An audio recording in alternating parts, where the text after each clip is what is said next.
সীমান্ত লাগাতার আমরা দেখিয়ে গিয়েছি কিভাবে অসুরক্ষিত হয়ে পড়ে রয়েছে, কিভাবে জামাতি রক্তবীজেরা এবার বাংলাদেশের নির্বাচনে জয়ের পর 10% তাদের ক্ষমতা বাড়ার পর আতঙ্ক আরো গভীর হচ্ছে আমাদের রাজ্যের সীমান্তের বাসিন্দাদের। কেন গভীর হচ্ছে? রিপাবলিক বাংলার অন্তর্তদন্তে একের পর এক চমকদার তথ্য উঠে আসছে, চাঞ্চল্যকর তথ্য উঠে আসছে, যে তথ্য খুব পরিষ্কার করে দেখিয়ে দিচ্ছে যে কতটা অসুরক্ষিত আমরা হয়ে রয়েছে, কতটা অসুরক্ষিত এই রাজ্যের হিন্দুরা হয়ে রয়েছেন।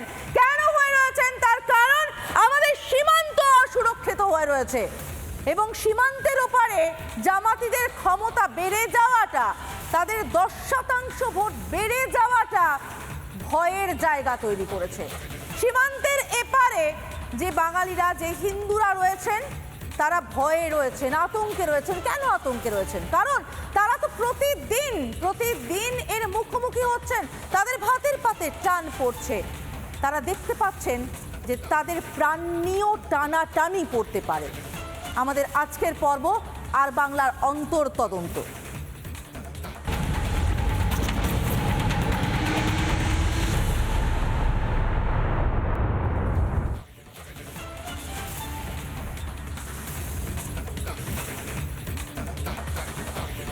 সীমান্তে জামাতি রক্তবীজ কেন বলছি আমরা?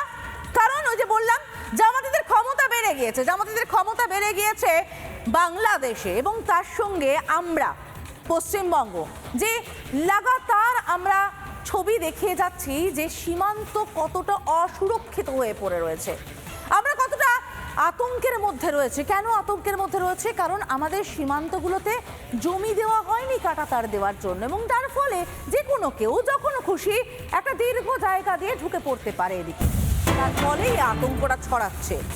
এবার যে খবর শোনাবো আপনাদেরকে, মালদার ছবি দেখাবো। মালদার মনোহরপুরের প্রাথমিক শিক্ষক, তিনি ভয়ে রয়েছেন, আতঙ্কে রয়েছেন, বিস্ফোরক কথা বলছেন যে 10 বছর আগের ছবি এখনো পরিবর্তন হয়নি। সন্ধে হলেই ভূখণ্ডে জামাতিরা ঢোকে, বাড়ির বাইরে মহিলারা বের হতে পারেন না, নির্বিচারে ফসল, গরু, বাছুর লুট করে জামাতরা। সীমান্তে বাড়ি বিক্রি করে চলে আসতে তাই বাধ্য হন অজয় ভট্টাচার্য।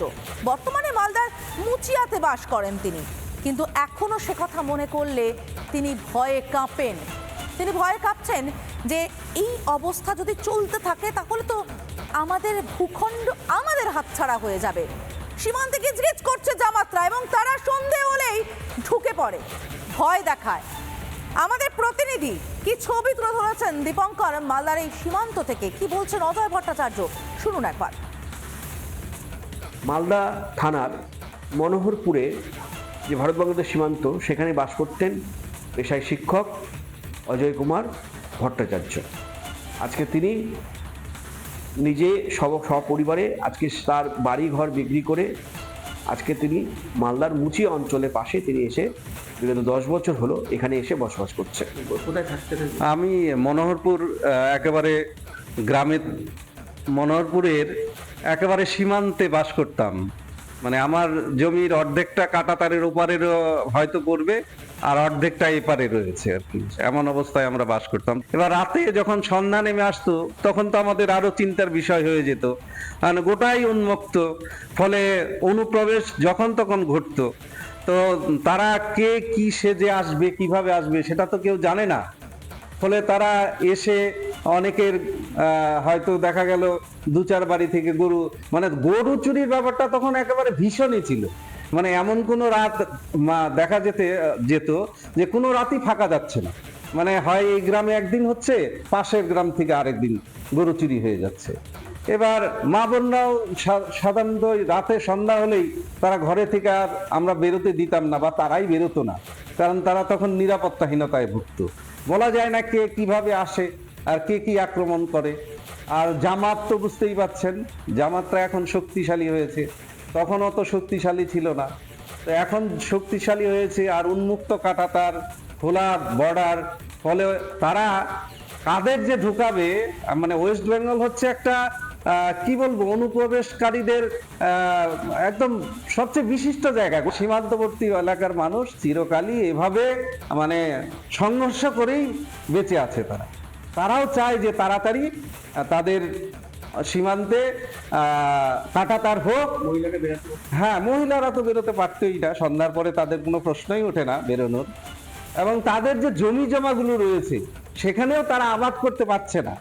দেখা গেল তারা ধান চাষ করেছে, ধান পেকে গেছে, লেবার টেবার ঠিক করা হয়ে গেছে, ওরা এসে রাতের অন্ধকারে সেই ধানটা কেটে নিয়ে চলে গেছে। তো এই রকম অবস্থা ছিল, গম কেটে নিয়ে চলে গেছে। হ্যাঁ, ফলে বিবিধ অত্যাচার আমাদের এই বর্ডারে যারা রয়েছে তারা সহ্য করছে দীর্ঘদিন ধরে। তা আমরা চাইবো এই কাঁটাতার খুব তাড়াতাড়ি হোক, এখন যেন আর কাঁটাতার কোথাও অবশিষ্ট না থাকে, কাঁটাতারহীন না থাকে। জামাত যেহেতু জিতেছে, আর ওখানে যেভাবে ভারত বিদ্বেষী প্রচার হচ্ছে, অতি শীঘ্রই আমাদের বর্ডারে কাঁটাতার দরকার। আজকে কেনই বা এই অরক্ষিত এলাকাগুলিকে সুরক্ষিত করা হচ্ছে না, কেনই বা কাঁটাতার হচ্ছে না, যার ফলে চিন্তা কিন্তু এখনো থেকেই যাচ্ছে সীমান্তবর্তী এলাকার মানুষদের। মালদা থেকে দীপঙ্কর গোস্বামী, রিপাবলিক বাংলা। নানা ধরনের কন্টেন্ট দেখার জন্য লাইক করুন, শেয়ার করুন আমাদের ফেসবুক পেজ, সাবস্ক্রাইব করুন আমাদের ইউটিউব চ্যানেল। পাশাপাশি অন্যান্য ব্রেকিং নিউজের জন্য অবশ্যই চোখ রাখুন রিপাবলিক বাংলায়।